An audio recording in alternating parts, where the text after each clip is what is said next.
Dulunya dianggap sebagai negara kecil yang berjuang di tengah gurun pasir, Israel kini telah memukau dunia dengan transformasinya yang mengagumkan. Di bawah permukaan tanah, di atas kota-kota yang berdenyut, dan bahkan melintasi lautan, sesuatu yang luar biasa sedang terbentuk. Proyek-proyek megah ini begitu canggih dan misterius, hingga menarik perhatian kekuatan global yang mengawasinya dengan penuh rasa ingin tahu. Namun, seiring kita menyelami lebih dalam, pertanyaan muncul. Apakah ini gambaran kemajuan yang gemilang, atau justru sebuah peringatan akan sesuatu yang mendatang? Kisah kebangkitan Israel sebagai bangsa pembangun dimulai di tengah kelangkaan dan perjuangan. Saat negara ini diproklamirkan pada tahun 1948, tantangan yang dihadapi tampak mustahil. Dengan tanah yang kering, populasi yang terbatas, dan lingkungan yang penuh dengan ancaman, Israel bertekad untuk tidak menyerah pada keterbatasannya. Salah satu pencapaian paling menonjol dalam perjalanan ini adalah penyelesaian pembangunan saluran air nasional pada tahun 1964, sebuah langkah monumental yang menggambarkan semangat juang dan inovasi bangsa ini. Proyek sepanjang 130 km ini bukan sekedar saluran. Ia adalah pembawa kehidupan itu sendiri, mengalirkan air tawar dari Danau Galilea ke wilayah selatan yang gersang. Keberhasilan ini melampaui aspek teknik. Ia menjadi simbol ketahanan dan tekad bangsa Israel. Dunia mulai menyadari bahwa Israel tidak hanya akan bertahan, tetapi juga akan membangun, berinovasi, dan memimpin. Seiring berjalannya waktu, suara dan prioritas Israel telah berevolusi. Setelah berhasil memastikan kelangsungan hidupnya, fokus negara ini beralih ke pembangunan dan inovasi. Jalan raya, sistem irigasi, dan instalasi pertahanan berevolusi menjadi ambisi yang lebih besar. Jaringan transportasi kelas dunia, kota pintar, energi terbarukan, dan infrastruktur berskala mega. Saat ini, anggaran nasional Israel menceritakan kisah yang sangat kuat. Dengan lebih dari 270 miliar shekel dialokasikan untuk transportasi massal saja, Israel tidak lagi membangun hanya untuk bertahan. Ini adalah pembangunan untuk membentuk masa depan.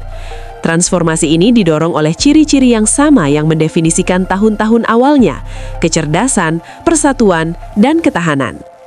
Keahlian teknologi dan teknik Israel kini difokuskan pada proyek-proyek yang menghubungkan kota-kota dengan lebih cepat, menyediakan energi yang lebih bersih untuk rumah-rumah, dan mengelola sumber daya air dengan lebih efektif.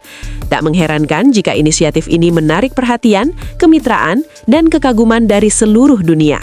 Namun, ini bukan sekedar kemajuan di dalam perbatasan Israel. Proyek-proyek mega ini memiliki makna geopolitik yang mendalam.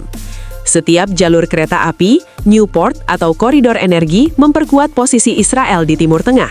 Keunggulan teknologinya telah menjadi alat diplomasi yang berharga, membantu negara ini menjalin hubungan baru dengan Eropa, Asia, dan bahkan mantan rival di Teluk.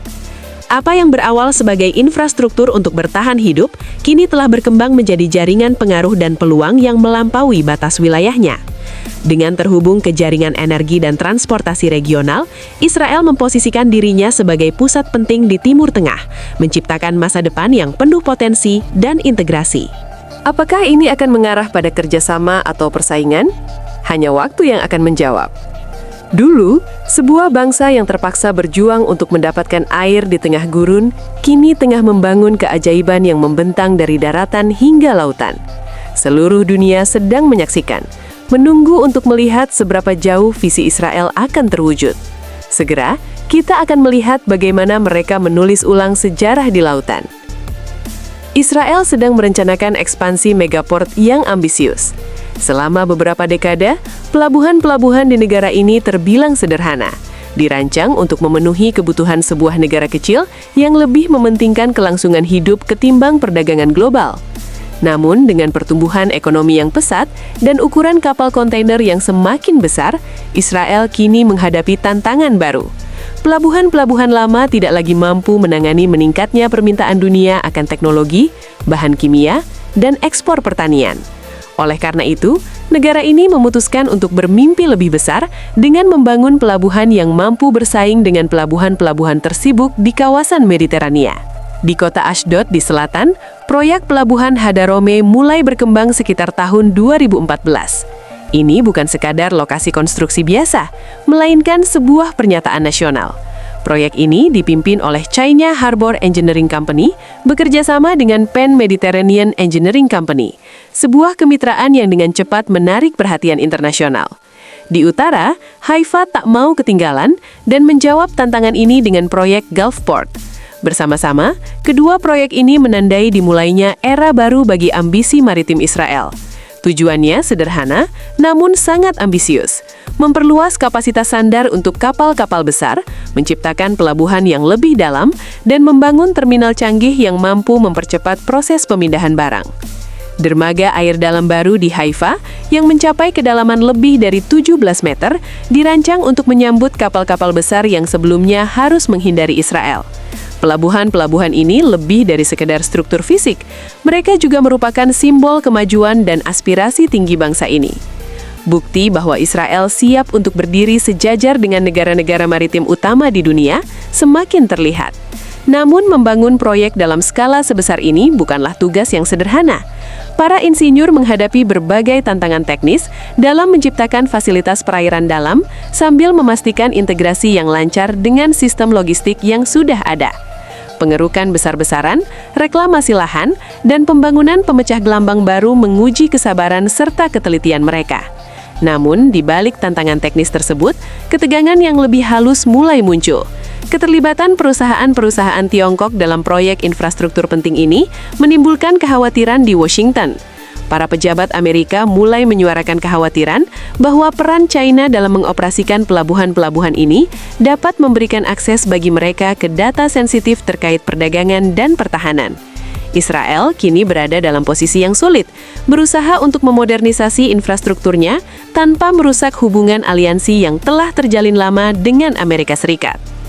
Biaya untuk proyek ini sangat fantastis, dengan investasi pemerintah mencapai hampir 5 miliar shekel hanya untuk pelabuhan Haifa. Namun bagi Israel, ini lebih dari sekadar pengeluaran. Ini adalah investasi untuk masa depan. Pelabuhan-pelabuhan ini memiliki potensi untuk mengubah Israel menjadi pusat pengiriman utama yang menghubungkan Asia, Eropa, dan Afrika. Dengan memperluas jangkauannya, Israel dapat menarik jalur pelayaran internasional dan memperkuat perannya dalam koridor perdagangan Timur Tengah, bahkan berkolaborasi dengan negara-negara Teluk dengan cara yang sebelumnya tidak pernah terbayangkan. Sementara kapal-kapal raksasa kini meluncur ke perairan dalam Israel, transformasi lain pun juga sedang berlangsung. Sistem kereta bawah tanah di bawah Tel Aviv berpotensi mengubah cara mobilitas seluruh bangsa, memberikan dampak yang signifikan terhadap kehidupan sehari-hari masyarakat. Transportasi berkecepatan tinggi dan massal menjadi fokus utama. Sepanjang abad ke-21, jantung kota Israel, wilayah metropolitan Tel Aviv, telah menghadapi salah satu tantangan terbesarnya, mengangkut orang dari satu tempat ke tempat lain. Dengan jalanan yang padat, bus-bus yang sering penuh sesak, serta pertumbuhan populasi di Tel Aviv dan sekitarnya, yang dikenal sebagai Gush Dan, sistem transportasi lama telah mencapai batas kemampuannya. Selama bertahun-tahun, para komuter bermimpi akan hari ketika mereka dapat melakukan perjalanan dengan cepat dan tenang di bawah lalu lintas, melalui terowongan yang menghubungkan seluruh kota. Mimpi itu kini menjadi kenyataan dengan diluncurkannya salah satu proyek terbesar dan paling ambisius dalam sejarah Israel, Metro Tel Aviv. Proyek megah ini bukan sekedar langkah kecil ke depan, melainkan transformasi total kehidupan perkotaan. Direncanakan selama lebih dari 1 dekade dan mulai dibangun secara aktif pada tahun 2025, sistem Metro TLV akan mencakup 3 jalur bawah tanah dan 109 stasiun yang tersebar di seluruh wilayah metropolitan Tel Aviv. Tujuannya sederhana namun berani, memindahkan ratusan ribu orang setiap hari, mengurangi kemacetan, dan mendefinisikan kembali cara kota terbesar di Israel bernafas dan bergerak. Visi besar ini disertai biaya yang tak kalah besar, dengan perkiraan pengeluaran antara 130 dan 150 miliar shekel atau sekitar 40 hingga 45 miliar dolar. Ini merupakan investasi infrastruktur terbesar dalam sejarah Israel. Namun bagi pemerintah, ini adalah investasi untuk masa depan negara. Sebuah janji kepada warganya bahwa bahkan dalam negara kecil sekalipun, mobilitas modern adalah suatu kenyataan. Yang membuat proyek ini istimewa adalah bahwa Israel membangun sistem metronya sepenuhnya dari nol. Hanya sedikit negara yang berani menggali jauh ke bawah kota yang padat dan sudah berkembang seperti Tel Aviv. Para insinyur dihadapkan pada tugas berat untuk menciptakan terowongan di bawah bangunan tempat tinggal, kantor, dan infrastruktur kuno, sambil tetap memastikan kehidupan sehari-hari di atas tanah tetap berlangsung senormal mungkin. Stasiun-stasiun metro dirancang dengan mempertimbangkan realitas unik Israel. Banyak di antaranya akan berfungsi sebagai tempat perlindungan aman yang bertujuan untuk melindungi warga sipil dalam keadaan darurat. Setelah selesai dibangun pada awal tahun 2030-an, Metro Tel Aviv tidak hanya akan mempersingkat waktu perjalanan, tetapi juga akan mengubah peta Israel. Bisnis akan beralih lebih dekat ke jalur metro, nilai properti akan meningkat, dan kota-kota di sekitar Tel Aviv akan menjadi lebih terhubung dari sebelumnya. Sementara itu, saat bor-bor mulai menembus fondasi Tel Aviv, visi lain muncul di Cakrawala. Gurun Israel yang dulunya kosong dan tak bernyawa, kini sedang diubah menjadi sumber kekuatan dan harapan baru melalui pemanfaatan energi surya. Selama berdekade-dekade, Israel sangat bergantung pada bahan bakar impor untuk memenuhi kebutuhan listrik rumah tangga dan industri. Namun di hamparan gurun Negev yang luas dan kosong, bangsa ini melihat potensi yang diabaikan orang lain. Lautan sinar matahari tak berujung yang menunggu untuk dimanfaatkan. Kesadaran akan kebutuhan untuk mencapai kemandirian energi menandai awal perjalanan Israel menuju pengembangan energi berkelanjutan yang terwujud dalam proyek ambisius pembangkit listrik Ashalim. Terletak di dekat komunitas kecil Ashalim di selatan Beersheva, proyek ini lebih dari sekedar tantangan teknis. Ini adalah pernyataan komitmen yang kuat. Dimulai pada tahun 2014, pembangunan Ashalim menggabungkan koalisi perusahaan, ilmuwan, dan visioner yang bertekad untuk mengubah gurun menjadi simbol harapan. Pada tahun 2019, pembangkit listrik ini resmi beroperasi, menandai dimulainya era baru energi terbarukan di Timur Tengah. Pembangkit listrik Ashalim adalah salah satu instalasi tenaga surya termal terbesar di Israel yang mengintegrasikan tenaga surya terkonsentrasi dengan panel fotovoltaik serta sistem cadangan gas alam. Secara keseluruhan, sistem-sistem ini mampu menghasilkan listrik yang cukup untuk menerangi puluhan ribu rumah. Menara suryanya menjulang tinggi seperti mercusuar di atas gurun, dikelilingi oleh ribuan cermin yang setia mengikuti pergerakan matahari di langit. Di balik inovasi ini, terdapat sesuatu yang bahkan lebih menakjubkan. Sistem penyimpanan energi termal yang mampu menyimpan daya selama 4,5 jam setelah matahari terbenam. Dengan kata lain, teknologi ini memungkinkan Ashalim untuk terus menghasilkan listrik meskipun malam menjelang. Perpaduan berbagai teknologi ini menjadikan Ashalim sebagai simbol kemajuan inovasi.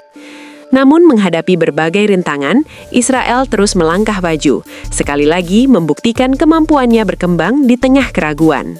Dengan mengurangi ketergantungan pada bahan bakar impor, Israel tidak hanya memperkuat keamanan energinya, tetapi juga meraih peran strategis yang lebih signifikan di kawasan tersebut. Keahlian Israel di bidang energi surya kini dibagikan kepada negara-negara mitra yang menghadapi tantangan serupa. Dengan turunnya biaya energi surya dan kemajuan teknologi penyimpanan, NGEV, National Green Electric Vehicle, berpotensi untuk menjadi pusat energi terbarukan yang signifikan, bahkan mungkin mengekspor listrik bersih atau hidrogen hijau ke negara-negara tetangga. Sementara sinar matahari gurun menerangi rumah-rumah di negara ini, terdapat sesuatu yang lebih besar yang bergejolak di bawah permukaan pasir. Generasi baru para pembangun bekerja tanpa lelah, bukan dengan senjata, tetapi dengan ide-ide dan inovasi untuk membentuk masa depan energi. Di bawah tanah, tersembunyi sebuah kamp pelatihan dan pertahanan yang penuh rahasia. Gurun di luar Yeruham menyembunyikan apa yang tampak seperti kota baru pada pandangan pertama. Jalan-jalan membentang hingga tak terhingga, sementara bangunan-bangunan rendah berkelompok di bawah langit yang cerah. Saat mendekati, Anda akan merasakan aura tujuan yang kuat yang menyelimuti tempat ini. Ini adalah Camp Ariel Sharon, sebuah kota yang dirancang khusus untuk membina dan melatih sebuah nangsa. Gagasan ini muncul lebih dari 2 dekade yang lalu, ketika para perencana menyadari pemborosan waktu dan fasilitas yang tumpang tindih pada berbagai pangkalan di seluruh negeri, serta melihat peluang yang terlewatkan untuk menciptakan sebuah tempat yang modern dan efisien. Mereka membayangkan lokasi terpadu di mana para rekrutan dapat belajar, tinggal, dan berkembang bersama. Perencanaan dimulai pada tahun 2002 dan peletakan batu pertama dilakukan pada 1 Desember 2003. Tahun-tahun berlalu dengan serangkaian pertemuan dan proses perizinan hingga akhirnya pemerintah memberikan restunya. Dari visi inilah lahirlah NGEV, bukan sekedar pangkalan, melainkan kampus masa depan. Sebanyak 230 bangunan Dunham dialokasikan untuk ruang kelas, bengkel, ruang makan, dan tempat istirahat. Para arsitek merancang ruang yang terasa manusiawi dan bermanfaat, menjauhi nuansa dingin dan militer yang kerap diasosiasikan dengan desain tradisional. Kompleks ini dirancang untuk menampung lebih dari 10.000 rekrutan, menyediakan kehidupan yang holistik bagi setiap prajurit dengan fasilitas seperti lapangan pelatihan, sekolah teknik, dan bahkan tempat ibadah. Membangun infrastruktur semacam ini di tengah gurun pasir bukanlah tugas yang mudah. Biayanya tinggi dan prosesnya rumit. Rencana awal mengaitkan pembangunan dan pemeliharaan dengan kontrak jangka panjang senilai 12 miliar shekel yang menimbulkan keheranan dan perdebatan. Beberapa mempertanyakan apakah dana tersebut seharusnya digunakan untuk membangun rumah sakit atau sekolah, sementara yang lain menyoroti tantangan logistik dan lingkungan yang timbul dari memusatkan begitu banyak infrastruktur militer dalam satu lokasi. Namun, argumen praktisnya tetap compelling. Kampus terpusat mengurangi perjalanan yang tidak efisien, meningkatkan kualitas pelatihan, dan memungkinkan angkatan bersenjata untuk mengimplementasikan teknologi serta teknik baru secara masif. Ketika para rekrutan mulai menempati lokasi ini, gambaran awal berubah menjadi kenyataan sehari-hari yang dinamis. Sekolah inti Agitan pindah ke kampus ini pada tahun 2015, membawa serta ritme rutinitas, pelajaran, dan persahabatan kecil yang membentuk karakter seorang prajurit. Kampus ini juga menjadi medan uji untuk ide-ide inovatif dalam pelatihan. Simulator cyber dan kursus penanganan drone kini berdampingan dengan lintasan rintangan fisik dan ruang kelas.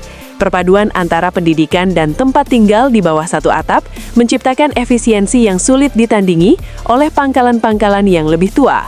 Di panggung dunia, kampus pelatihan modern ini mengirimkan pesan yang tegas, menunjukkan kepada mitra dan pesaing bahwa Israel serius dalam hal kesiapan dan berkomitmen untuk mengembangkan keterampilan warganya. Pesan ini memperkuat aliansi, terutama dengan negara-negara yang memiliki kesamaan dalam pelatihan dan teknologi. Namun, sejumlah pertanyaan tetap mengemuka, terutama dari masyarakat setempat yang mempertanyakan bagaimana kebutuhan mereka dapat diseimbangkan dengan rencana militer yang ada. Para kritikus mengungkapkan keprihatinan mengenai kerahasiaan dan besarnya anggaran yang dialokasikan untuk kontrak publik. Di masa depan, kampus ini kemungkinan akan mengalami evolusi lebih lanjut.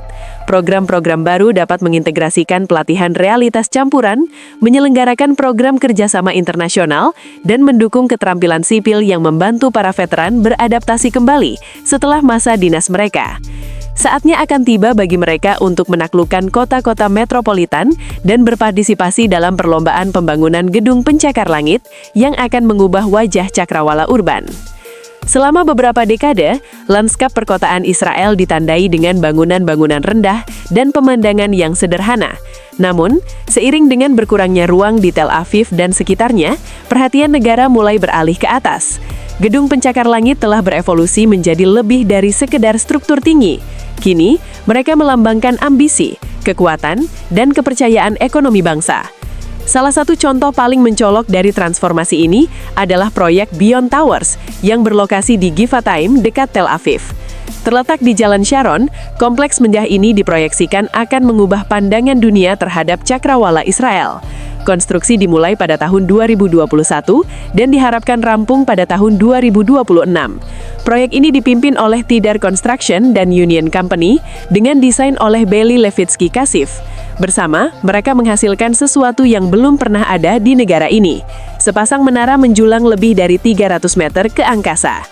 Kompleks ini terdiri dari 2 menara. Satu memiliki 72 lantai untuk perkantoran, dan yang lainnya memiliki 50 lantai untuk apartemen mewah. Dengan luas hampir 300.000 meter persegi, kompleks ini juga akan menampilkan ruang perbelanjaan, klinik medis, pusat olahraga, stasiun pengisian daya kendaraan listrik, dan bahkan taman layang. Perpaduan antara kehidupan modern dan keanggunan arsitektur menjadikan Bian Towers salah satu proyek perkotaan paling berani dalam sejarah Israel. Membangun kompleks sebesar ini di negara yang rawan gempa bumi dan memiliki lahan terbatas bukanlah tugas yang mudah. Para insinyur harus merancang struktur yang mampu menahan aktivitas seismik, sekaligus memenuhi tuntutan populasi yang terus berkembang. Biaya proyek ini mencapai ratusan juta dolar. Meskipun angka pastinya dirahasiakan, pertanyaan tentang waktu pelaksanaan dan stabilitas ekonomi tetap mengemuka, terutama di tengah perubahan pasar global dan pergeseran dalam permintaan ruang kantor. Saat kota semakin menjulang tinggi, kita tidak dapat menghindari pertanyaan tentang kapan gurun pasir akan berubah menjadi tempat lahir inovasi. Apa masa depan baru yang akan muncul dan apa yang akan sirna dari masa lalu? Di atas perairan kuno Galilea, teknologi membentangkan cakrawala baru. Pulau-pulau surya yang mengapung dan permukaan Danau Galilea yang berkilauan, juga dikenal sebagai Danau Kinneret, kini bukan sekedar simbol iman dan sejarah. Mereka telah menjelma menjadi inti dari sebuah ide futuristik. Pulau-pulau terapung bertenaga surya yang menghasilkan energi bersih sekaligus menghemat sumber daya air. Israel telah lama menghadapi dua tantangan mendesak, keterbatasan sumber daya air dan meningkatnya permintaan akan energi berkelanjutan. Para ilmuwan dan insinyur di negara ini telah belajar untuk memanfaatkan kelangkaan sebagai pemicu inovasi, bukan sebagai beban. Pola pikir ini melahirkan konsep panel surya terapung, struktur yang mampu menghasilkan energi di atas permukaan air, alih-alih di daratan. Proyek di wilayah Danau Galilea ini menonjol berkat keunikan dan ambisi yang ditawarkannya. Meskipun banyak rincian masih dirahasiakan, proyek ini merupakan bagian dari visi yang lebih luas untuk pariwisata ramah lingkungan dan pengembangan energi terbarukan di Israel. Sampai jumpa!